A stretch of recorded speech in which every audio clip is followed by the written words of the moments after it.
Estamos trabalhando a temática de fé na Babilônia.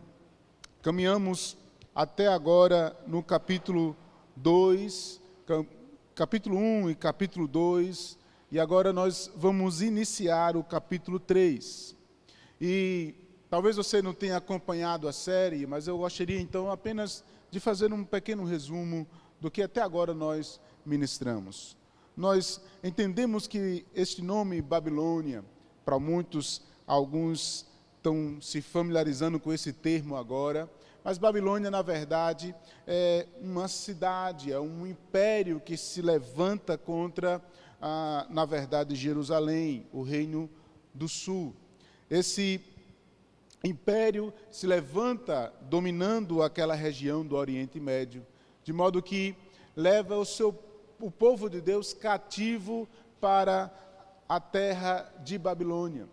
De maneira, irmãos, que, à luz de Daniel, nós gostaríamos de aplicar estas verdades que Daniel está vivendo em uma cultura onde há muita idolatria, promiscuidade, diversos deuses, onde cada um vive conforme a sua própria vontade, cada um tem a sua liberdade de culto, de maneira que Deus vem se mostrando a esta sociedade para o rei, para os sábios.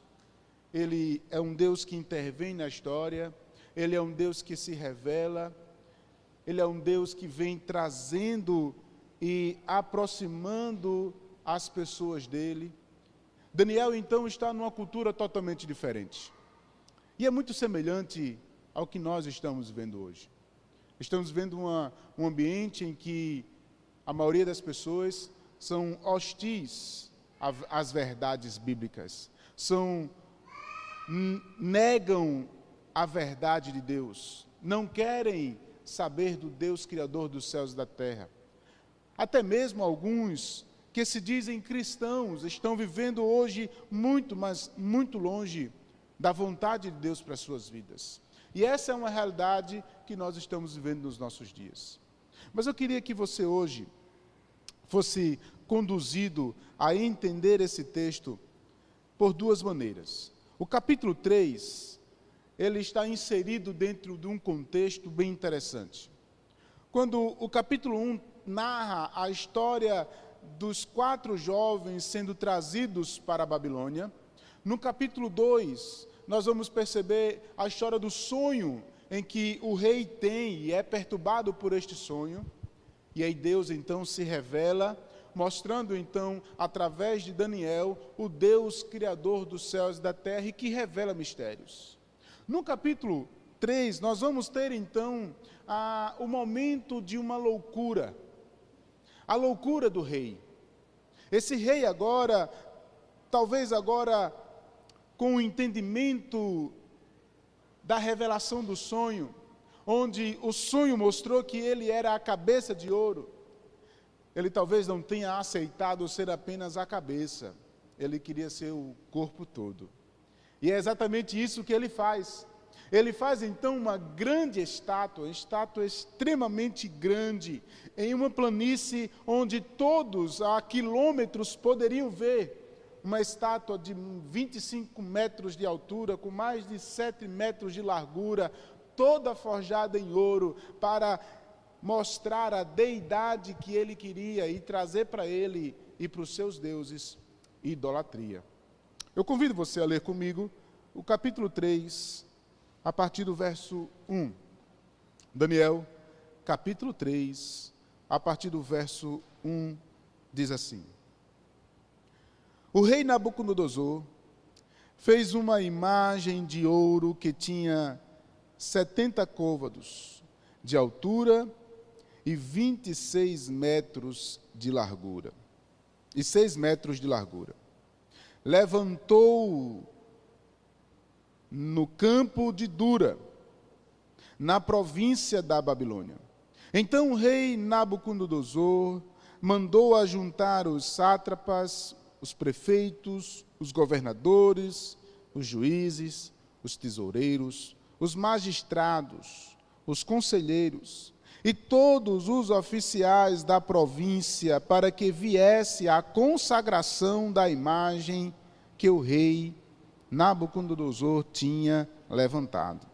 Então se levantaram os sátrapas, os prefeitos, os governadores, os juízes, os tesoureiros, os magistrados, os conselheiros e todos os oficiais da província para a consagração da imagem do rei Nabucodonosor tinha levantado e estavam em pé diante da imagem que Nabucodonosor tinha levantado.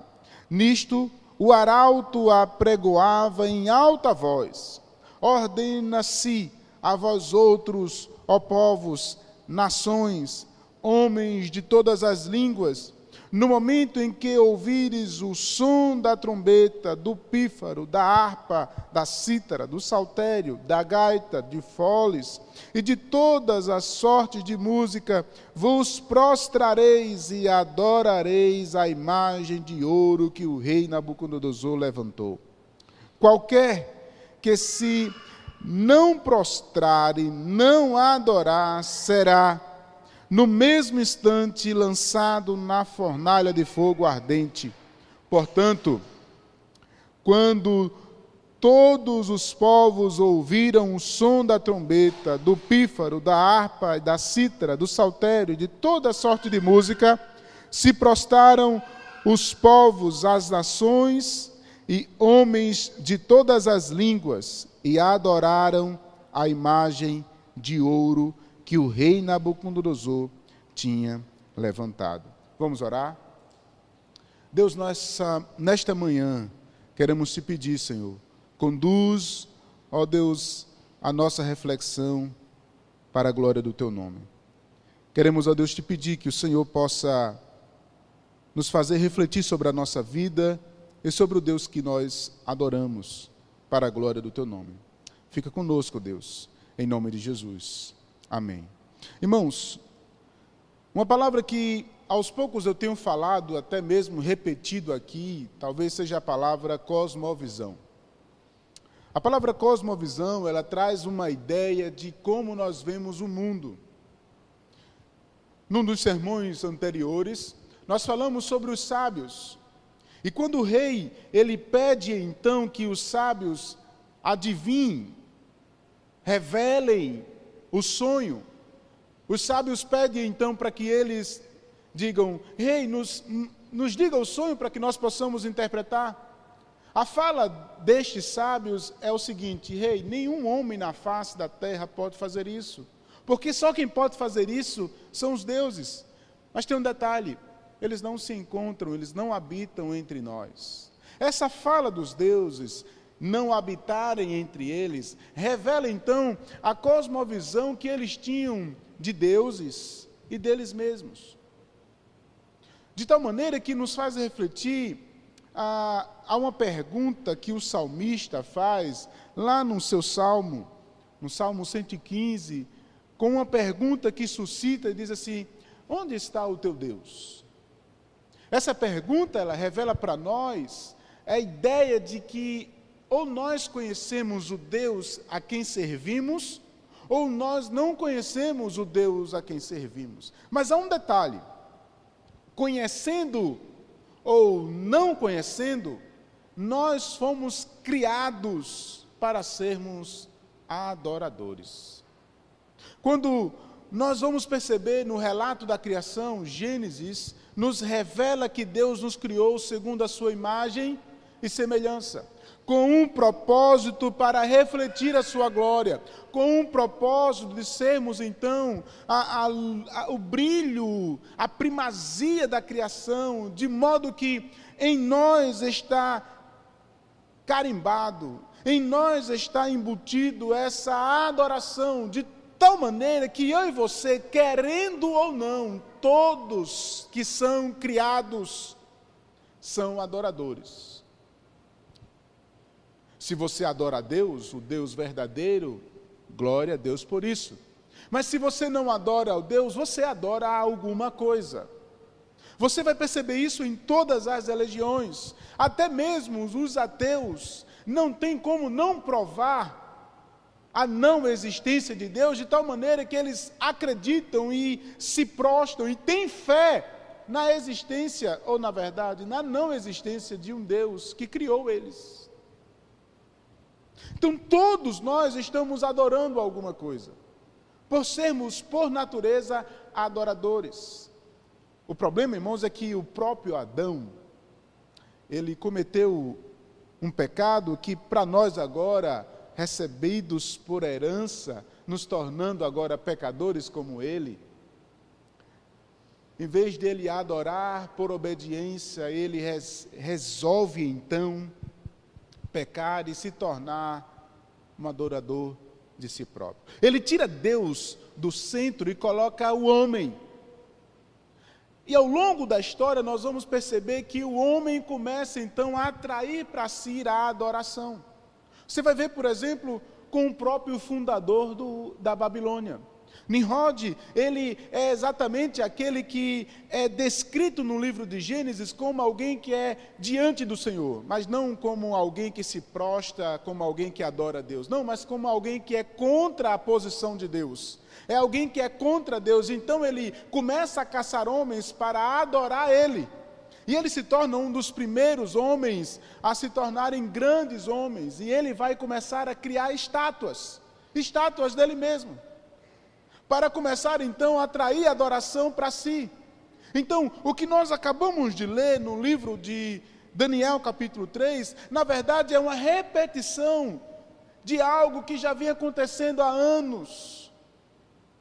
E agora este rei, que agora é o rei que está acima de todos os outros reinos, que está mandando em tudo, ele agora tem um ato de loucura e começa agora a construir uma estátua para dizer a todos, e não apenas o seu povo, o babilônico, não, porque agora quem está morando na Babilônia não é apenas os babilônicos, não, mas são povos gregos, são povos judeus, são entre várias nações conquistadas que estão ali, que ele trouxe. É tanto que o texto diz que na hora da inauguração, todas as pessoas mais importantes da sua região estavam presentes para se prostrarem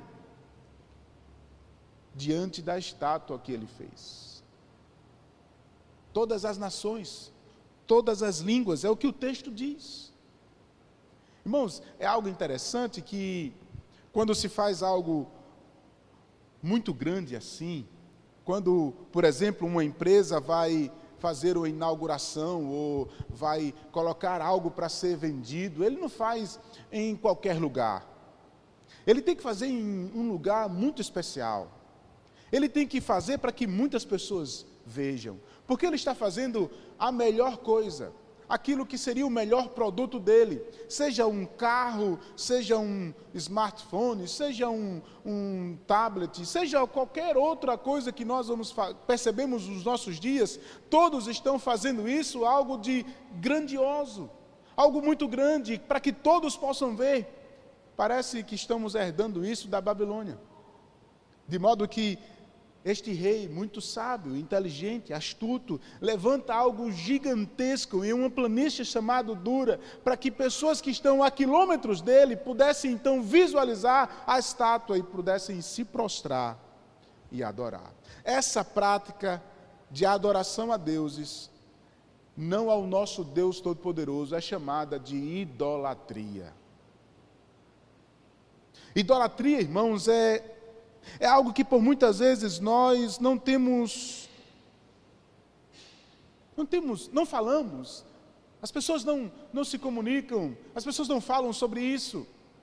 Até mesmo entre os próprios evangélicos, confundem ou apenas pensam que idolatria está resumido apenas a uma perspectiva de não ter imagens de escultura. O primeiro mandamento de Deus é exatamente esse: amarás ao Senhor teu Deus como único Deus. E aí, como consequência desse primeiro mandamento, vem um segundo que diz: não adorarás a outros deuses, não farás imagens para ti de imagem e semelhança. Mas o que é interessante, irmãos, é que por causa do pecado, o homem se tornou uma fábrica de ídolos.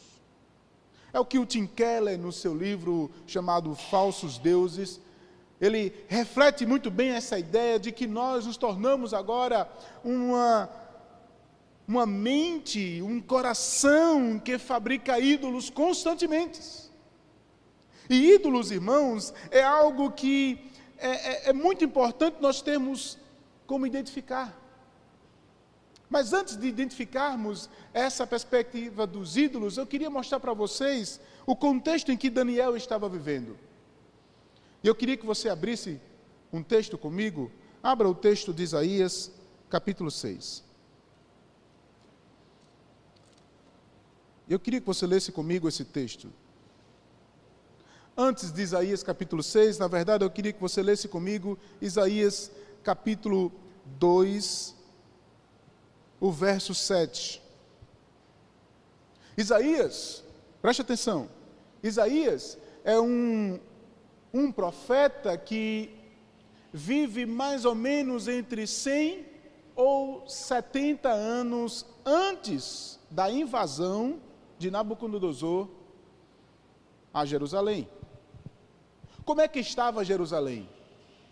Quem é que esse povo que estava vivendo na terra prometida, que estava vivendo na terra santa, que era o povo que se dizia povo de Deus, estava vivendo? Olha só o que é que diz o profeta Isaías. O profeta Isaías, no verso 7, diz assim: a sua terra está cheia de prata e de ouro, e não tem conta, os seus tesouros também está cheia de cavalos, e os seus carros não têm fim. Também está cheia a terra de ídolos, adoram a obra das suas mãos, aquilo que os seus próprios dedos fizeram. Preste atenção comigo em dois detalhes. Primeiro, a primeira parte desse texto, no verso 7, diz que a terra está com tesouros e cheios de cavalo. Isso significa que o rei, na verdade agora o rei Uzias, fez um reinado muito bom. Ele apaziguou, ele pagou as contas, ele estava bem na fita, ele fez um reinado muito bom. Ele estava conduzindo o seu reino de maneira boa, de tal maneira que estava fazendo com que o seu povo prosperasse. O reino estava prosperando, contudo, enquanto havia prosperidade, havia também idolatria. O povo de Deus estava próspero, mas estava longe do Senhor. E aí Deus chama o profeta. O capítulo 6 vai exatamente falar do texto em que Deus chama Isaías para pregar. E aí é o ano em que o rei Uzias morre. O verso 1 do capítulo 6 diz assim: no ano da morte do rei Uzias, eu vi o Senhor assentado num alto e sublime trono, e as abas de suas vestes enchiam o templo. Serafins estavam por cima dele, cada um tinha 6 asas, com 2 cobria o rosto, com 2 cobria seus pés, e com 2 voavam. E clamavam uns para os outros, dizendo: Santo, Santo, Santo é o Senhor dos exércitos. Toda a terra está cheia da sua glória. As bases do limiar se moviam, a voz do que clamava, e a casa se enchia de fumaça. E então disse eu: ai de mim, estou perdido, porque sou homem de lábios impuros, e habito no meio de um povo de impuros lábios. E os meus olhos viram o Rei, o Senhor dos exércitos. Então um dos serafins voou para mim, dizendo: na mão uma brasa viva, que tirara do altar como Atenais, e com a brasa tocou a minha boca, e disse: eis que ela tocou os teus lábios, e a tua iniquidade foi tirada, e perdoados estão os teus pecados. Preste atenção nessa primeira parte do texto. Deus diz que no ano datando o momento em que o rei morre, Deus chama Isaías para pregar. Mas Isaías, ele olha para o seu povo e olha para si mesmo e diz assim: eu estou perdido, eu estou vendo o rei, eu estou vendo o Todo-Poderoso, ai de mim, estou perdido, porque habito num povo de impuros lábios. A idolatria era vista e era clara aos próprios olhos do profeta. Mas Deus Mostra então claramente que no chamado de Isaías é o próprio Deus que santifica. Isso é um processo muito parecido com o nosso, irmãos. Deus nos chama para sermos santos, mesmo em meio a uma sociedade imoral. Deus nos chama para sermos santos, santos e praticarmos esta santificação, mesmo sabendo que estamos vivendo em uma sociedade imoral, mas contudo essa santidade não vem de nós mesmos. É o próprio Deus que vem e intervém na nossa história, se revela para nós e nos dá então vida, como diz o Novo Testamento, porque através de Cristo Ele morreu em nosso lugar e Ele nos deu vida e uma vida abundante para sermos santos para a glória de Deus. Contudo, irmãos, o contexto que Isaías vive é um contexto agora de julgamento. Isaías agora vai apontar para o tempo de Daniel. E olha só o que Deus vai falar destes homens que estão vivendo em idolatria. Olha só o que o texto diz. Verso 8 diz assim: depois disto, Isaías diz, depois disto, ouvi a voz do Senhor que dizia: a quem enviarei? E quem há de ir por nós? Nossa, que palavra linda! E quantas vezes você já ouviu em cultos missionários: a quem enviarei? E quem há de ir por mim? Quantas vezes nós olhamos para esse texto do Senhor, Deus me envia, mas olha só o que Deus está chamando Isaías para falar. Olha só. Disse eu: eis-me aqui, envia-me a mim. Então ele disse: vai e diz a este povo: ouvi, e não entendais. Vede, mas não percebais. Torna insensível o coração deste povo, endurece-lhes o ouvido e fecha-lhes os olhos para que não vejam, e eles, para que não venham a ele a ver com os olhos, a ouvir com os ouvidos e a entender com o coração, e se convertam e sejam salvos. A palavra de Isaías é: Isaías, você vai pregar, mas eles não vão ouvir. Você vai falar, mas o coração deles vai estar endurecido. Os seus olhos estarão fechados para que eles não sejam salvos. Se você olhar para mim e perceber agora no texto de Salmos, eu quero que você abra esse texto, olha só o texto de Salmos, o Salmo 115, olha só o paralelismo de palavras que tem nesse texto. O Salmo 115, a partir do verso 1 vai dizer assim: não a nós, Senhor, não a nós, mas o teu nome dá glória, por tua misericórdia e por tua fidelidade. Porque diriam: onde está o teu Deus? Onde está o Deus deles? E aí, olha só, o conceito de idolatria que o salmista deixa claro. E ele diz: prata e ouro são os ídolos deles, obra de suas mãos. Tem boca, mas não falam. Tem olhos, mas não veem. Tem ouvidos, mas não ouvem. Tem nariz, mas não cheiram. Suas mãos não apalpam. Seus pés não andam. Som nenhum lhes sai da garganta.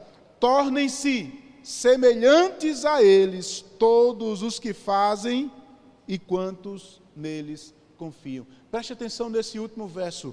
Tornem-se semelhantes a eles os que fazem e os quantos neles confiam. A idolatria, como diz o autor de um livro chamado Kenneth Bailey, ele vai dizer que nós nos tornamos aquilo que adoramos.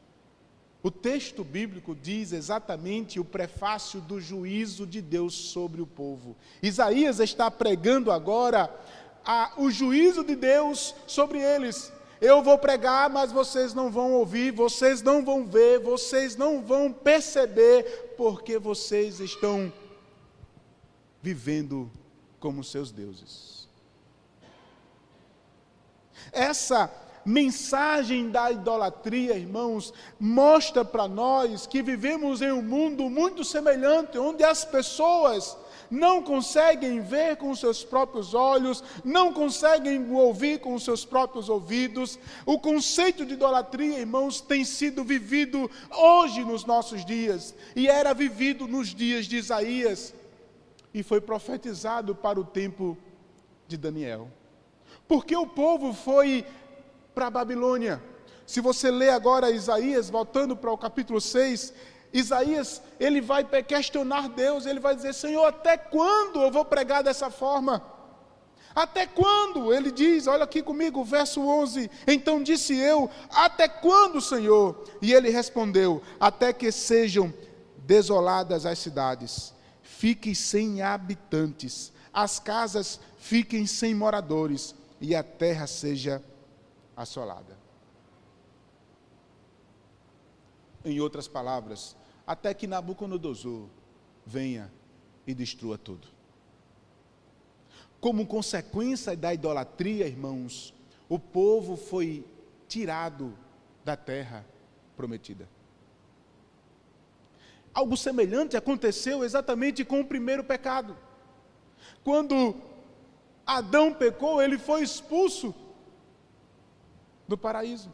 Agora o povo, por causa da idolatria e porque não se arrependeu dos seus pecados e por aviso, porque Deus avisou, agora mais uma vez eles estão sendo retirados da terra novamente.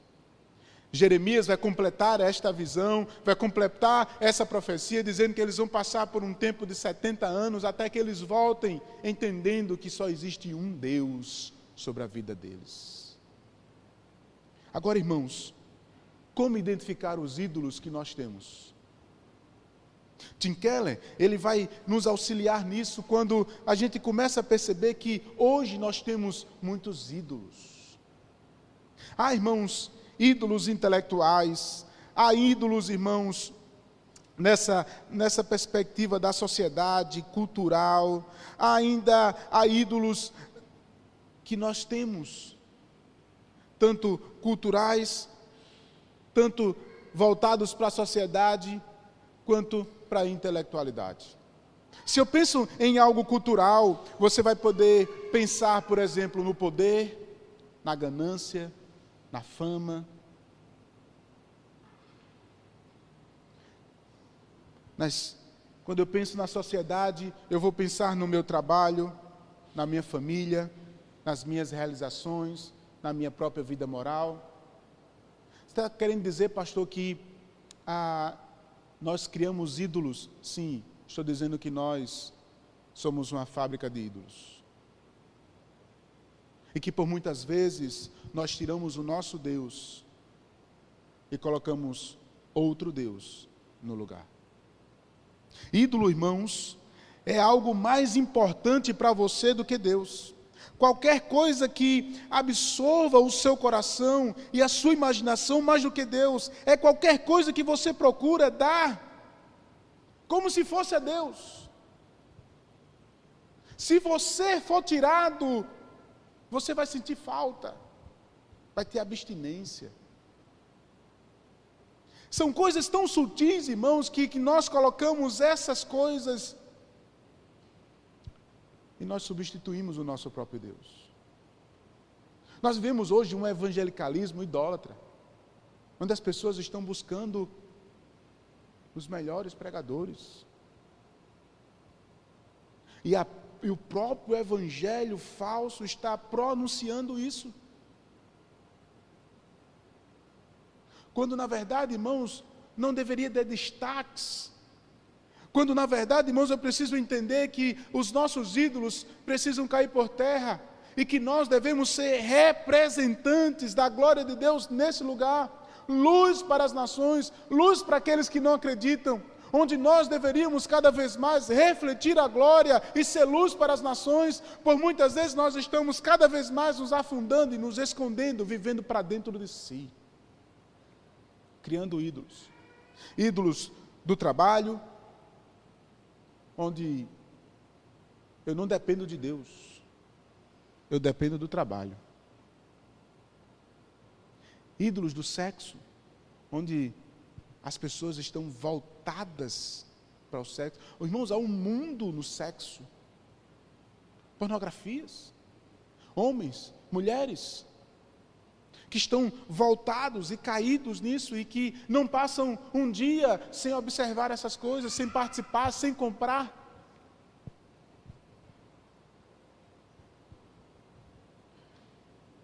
O que eu acho mais sutil, talvez seja os ídolos intelectuais. E esse talvez tenha atacado muito mais as igrejas dos nossos dias. Porque nós começamos a defender causas, nós começamos a defender partidos, nós começamos a defender pessoas, não defendemos Deus. Como identificar isso? Eu queria que você e eu pudéssemos fazer algumas perguntas, por exemplo, 2. Onde é que você tem colocado o seu dinheiro?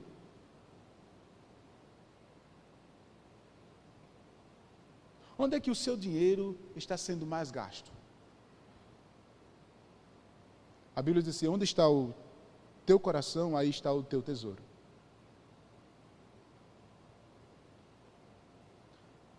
Se você olhar, onde está a tua atenção? Olha para a tua vida e coloca o que você tem mais gasto o seu tempo. Onde você tem colocado mais a sua atenção. Se você perceber essas 2 perguntas, você vai poder identificar ídolos no teu coração.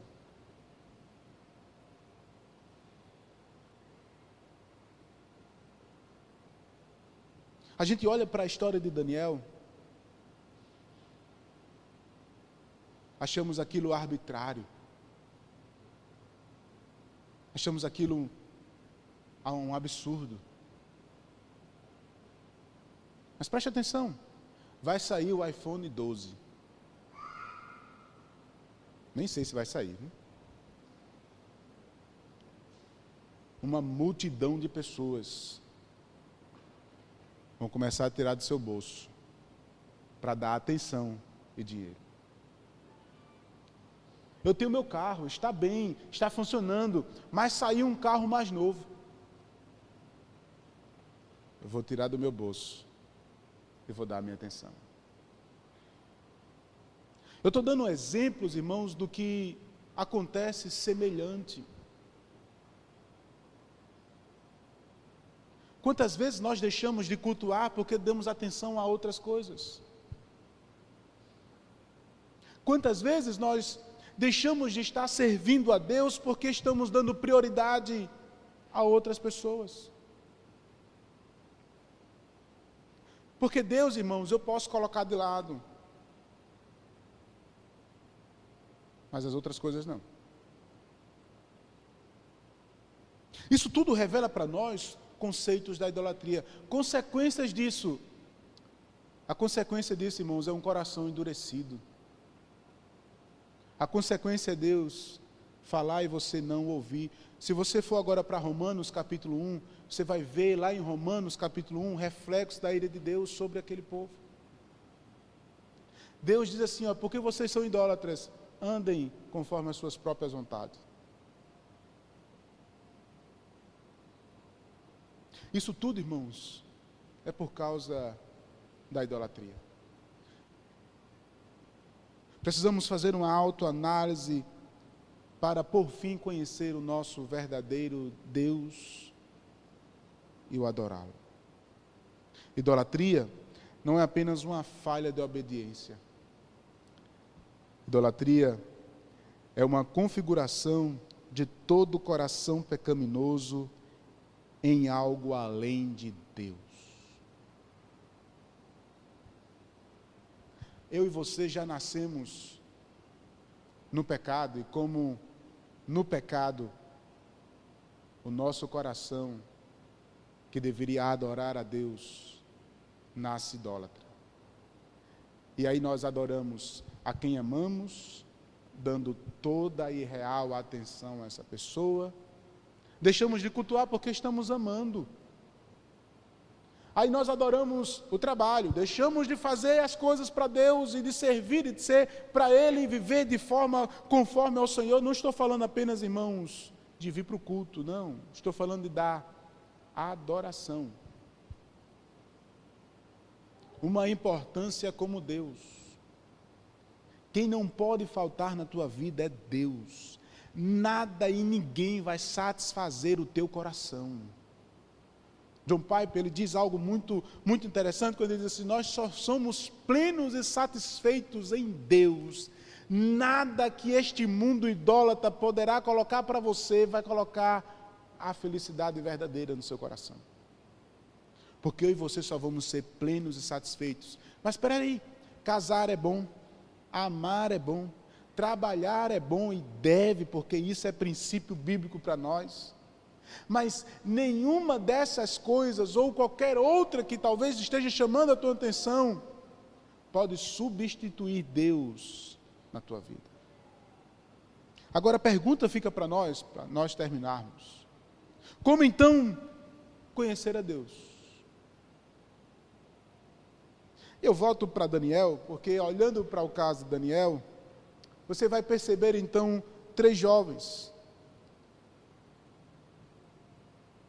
3 jovens que resolvem não se prostrar diante da idolatria. Sabe por que eles resolvem não se prostrar? Porque eles conhecem o Deus deles.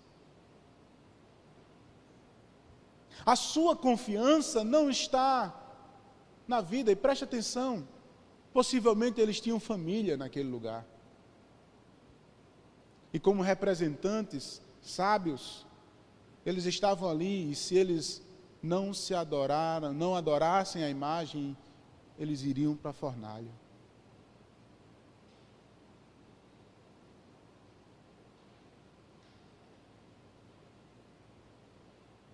Pergunta para nós terminarmos hoje, porque hoje eu queria ficar apenas essa parte da idolatria. Vamos falar da fornalha semana que vem. Eu queria que você entendesse como conhecer a Deus, como ter uma atitude semelhante a esse, ao ponto de negar a sua própria vida. Estes jovens são remanescentes da terra de Jerusalém que estavam em idolatria. Saíram daquele lugar, mas permaneceram fiéis. Eles já tinham passado pela morte, e Deus revelou o sonho. E agora eles estão diante novamente, e agora talvez com seus 30 anos ali, já com família instituída possivelmente, já com seus empregos, talvez ali com sua própria estrutura, e eles estavam talvez olhando para aquela estátua e dizer assim: se eu me ajoelhar eu estou negando Deus, mas se eu não me ajoelhar eu vou morrer.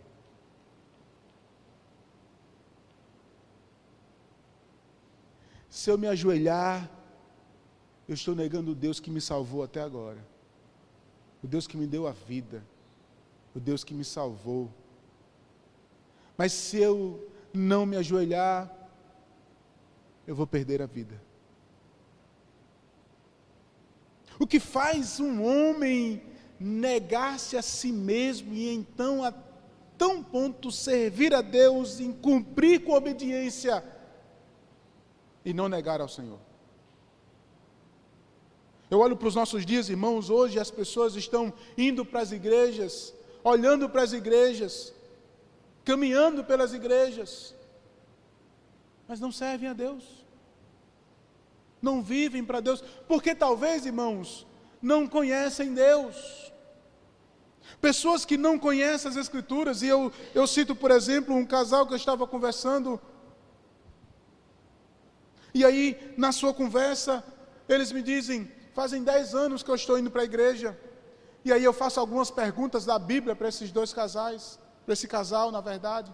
E digo assim: você sabe dessa história? Você sabe dessa história? Histórias que uma criança está aprendendo na escola bíblica. E ele diz assim: eu não sei. São pessoas que estão há anos na igreja, mas não conhecem as Escrituras. A culpa pode ser da igreja? Pode. A culpa pode ser do pastor da igreja? Pode. Mas a culpa é nossa, Porque eu, particularmente, preciso querer conhecer a Deus. E querer conhecer a Deus, irmãos, existem meios e interesse pessoal, oração, por meio das Escrituras. Está me interessando a participar, estar ativo e ser algo, irmãos, muito, mas muito importante de estar conhecendo esse manual. Se eu não conheço as Escrituras, eu não conheço Deus. É uma regra simples. Se eu não conheço as Escrituras, eu não conheço Deus. E talvez você esteja aqui, ou vai estar me ouvindo, está há muitos anos na igreja, e não lê as Escrituras. Não conhece Deus. Nos tornamos praticantes de efeitos religiosos, vindo para a igreja. Entramos numa igreja pecadora, porque não existe igreja perfeita, e por muitas vezes nos sentimos mais pecadores porque somos julgados, onde deveríamos ser amados. Atitudes como essa revelam, irmãos, pessoas que talvez não conheçam o seu próprio Deus. E a igreja se tornou a sua idolatria.